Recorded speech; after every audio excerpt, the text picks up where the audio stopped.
bright, isn't it? Who'd have thunk it was still October? I know. What's going on? It's lovely. It's like it's June in Lanzarote.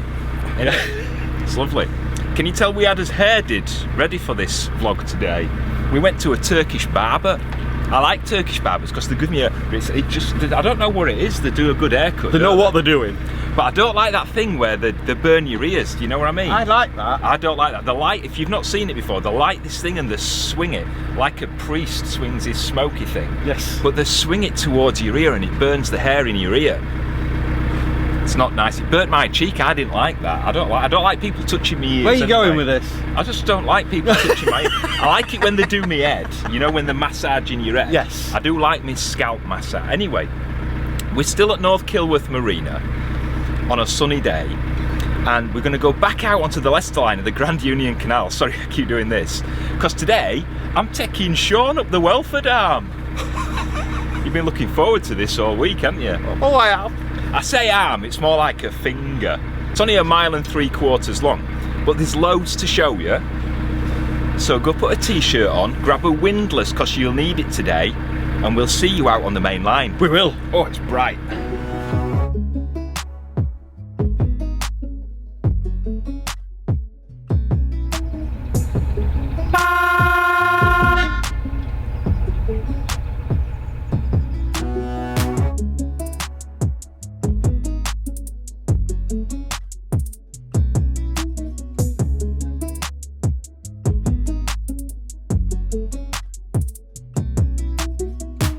Just coming up to Bridge 42, which is Welford Junction Roving Bridge. Do you know why it's called roving? That's a mouthful, isn't it? Do you know why it's called roving? Does it move? A roving bridge is where the towpath crosses the canal. And the reason they build them is because in the old days, when the horses used to pull the boats, when the towpath changed sides, they used to have to get the horses onto the side. So it's a changeover bridge. It's a changeover bridge, and they call them different things. They call them turnover bridges, they call them change line bridges, they call them snake bridges. All sorts of things. So what happens is the towpath's going to change from this side to that side for the Welford Arm. On the main line of the canal, it stays on this side. And as you'll see from the photos, going back way over 200 years, it hasn't changed one little bit. So any boats turning to port here and going down the Welford Arm, the horses would have to cross the bridge to get over the other side.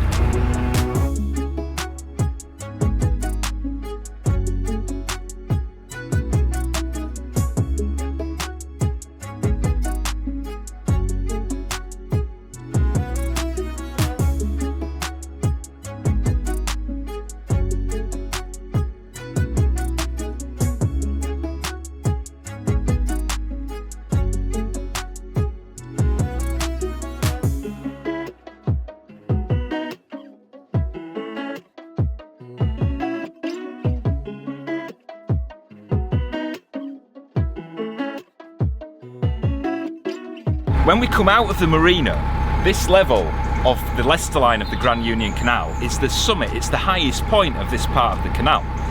And it needs quite a lot of water because it's got to feed the Foxton locks, which are a few miles north of here, and also the Watford locks, which are a few miles south, and both go down. So this part of the canal has got to feed all those locks and the lower parts of the canal. And that's why the Welford Arm was cut, because it was originally the feeder canal to the main line of the Grand Union, Leicester line. And there's 3 reservoirs that feed the canal down this line. There's the Sulby Reservoir, the Naseby and the Welford. And that's why it was dug. So in effect, this little 1 3/4 length of canal is like the tap for the Grand Union. Yes, it is. Shall we go turn the tap off? No. That'll be a laugh, wouldn't it?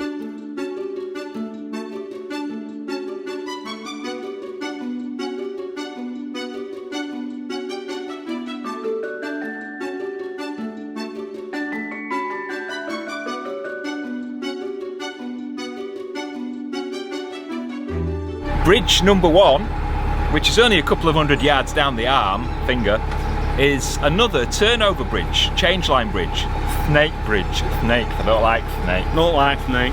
Otis has got his eye on the sheep. Yes, he has. Otis really likes sheep. Yeah. The sheep don't like Otis, so we have to be very careful.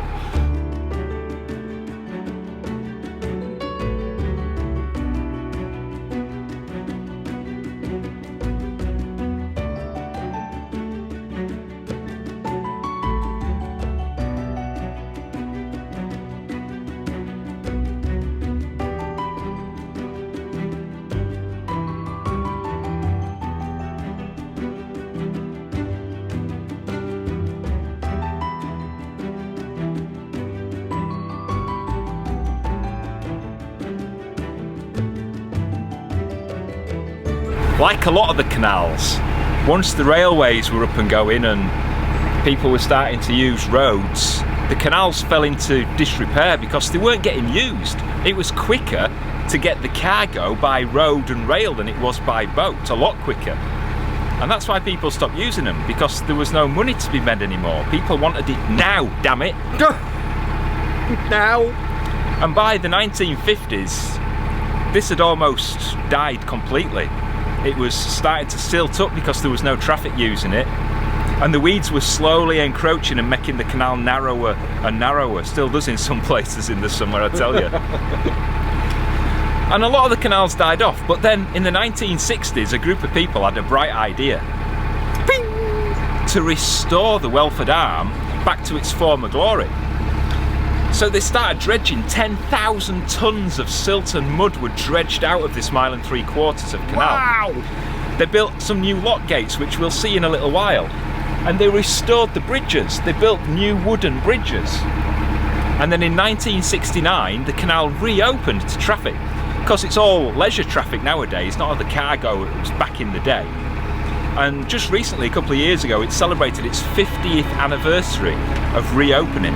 Just shows what people power can do.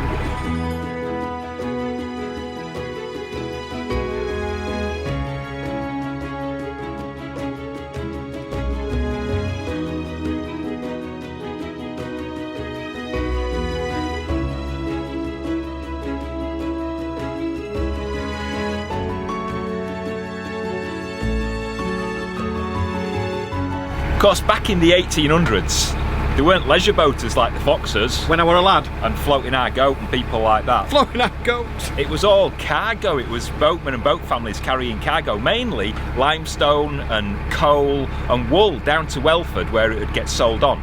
And then stuff that was produced around Welford would get loaded onto the empty boats and taken back out towards Leicester and London. And there were 3 mills just on this little stretch of canal. Bosworth Mill was back at bridge number 1. Naseby Mill was here. And the lock just in front of us is where Welford Mill was. There's also a swing bridge that served that mill. It's been taken down. It was an old wooden swing bridge. Got some photos of it. And it's not there anymore. The only sign of it is where the canal narrows and there's just one little wooden post left.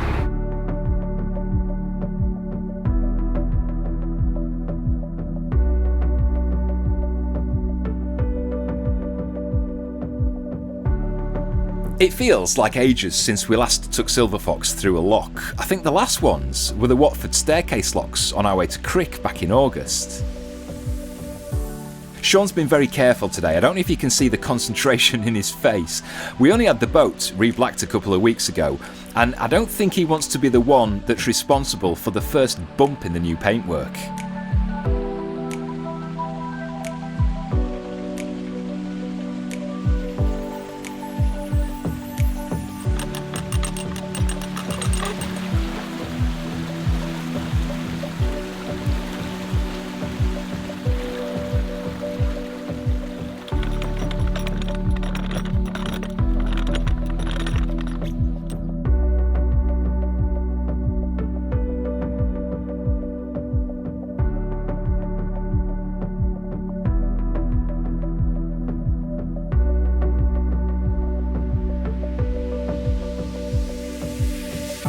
Just behind the trees on our port side, it suddenly got spooky, hasn't it? It has, it's got It really reminds dark. me of, what do they call it, on the Lancaster, where it got spooky and dark, do you remember? Oh yes. I can't remember, that was a little arm as well, wasn't it? It was, what was it? Well, Can't remember. behind there is Welford Marina. It's really nice and quiet and like coated, not coated in chocolate, covered in trees, that's the one. Coated in chocolate. It used to be a clay pit and they used to dig clay out of there and make bricks, and if you look on the Ordnance Survey map it still calls it a brickworks, the site of a brickworks. But instead of just filling it in with old bricks, I'm suspecting, They filled it with water. they filled it with water and put some nice little pontoons in and made it a little marina.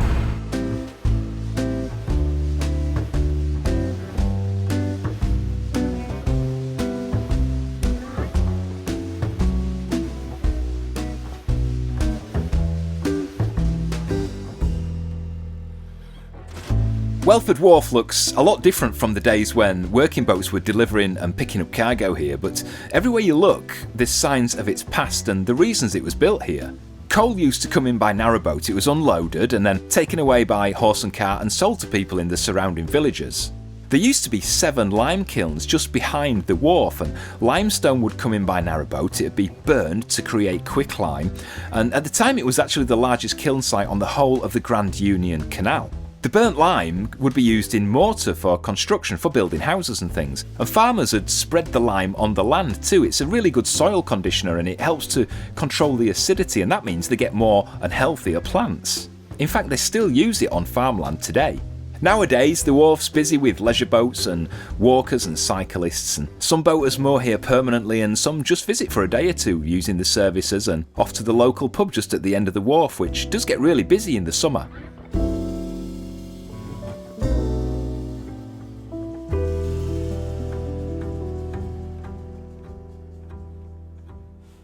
That were interesting, wasn't it? It was. Did you know that the Wharf Inn was built back in 1814, just when the canal was finished, coincidentally? Back when I were a lad. And it was, you were actually, weren't you? You were in your short trousers. And it was called the George Inn back then. But it was built by my great-great-great-great-great-granddad, William Dobson. No, it weren't. No, it wasn't. It was built by William Dobson. Whether he was my great-great-great-great-great-great-granddad, I don't know. It'd be nice if it were, though, wouldn't it? It would, yeah. It would be nice.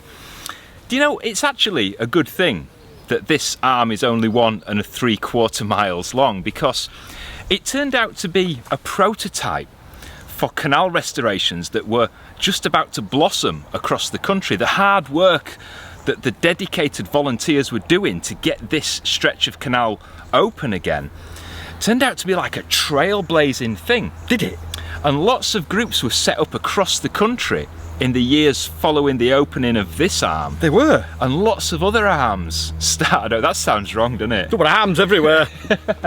And it just goes to show that kind of British grit and determination, the hard-working, dedicated volunteers that are still around today. And there's still restoration projects going on today around the country. Wouldn't it be nice if we could cover them all? Oh, it would. One that we did recently was the Runcorn one. Do you remember that? Oh, yeah. Down to the Manchester Ship Canal. Well, that has now got some funding. Yeah. So we'll put a link to that vlog if you want to watch that again. But that is now underway, and that's a fantastic achievement by the Unlock Runcorn group. And it's going to be keen following that one, aren't we? Right, kettle's on. Sean's put the stew in for later. I have. Are we going to get back? Let's get back. Onward.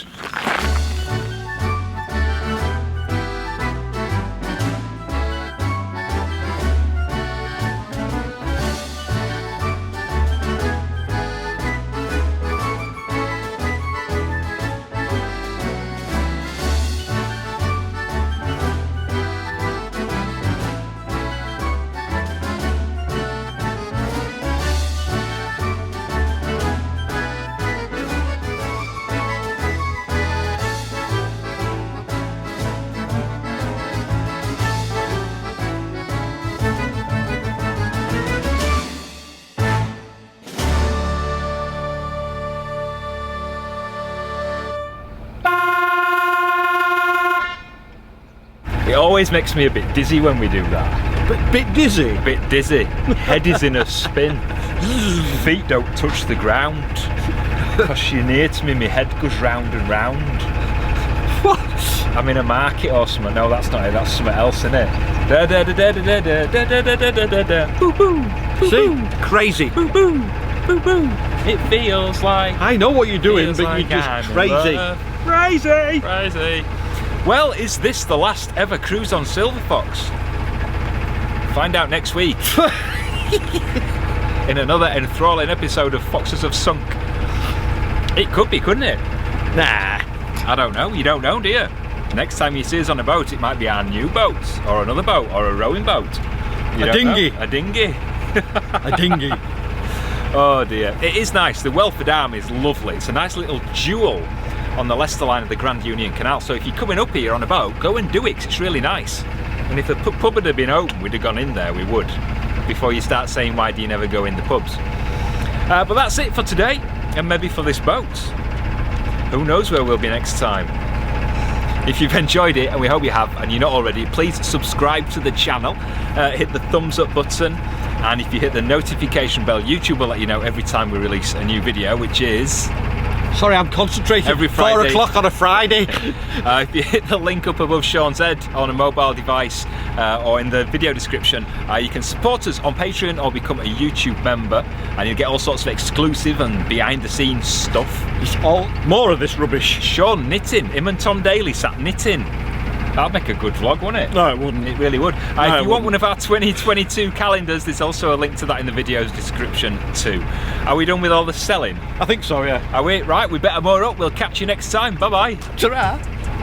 Wait while we're not in the shadows. It's more like a finger. I know a few people like that. One. Sorry, spiders and flies. Are you alright there? We're turning!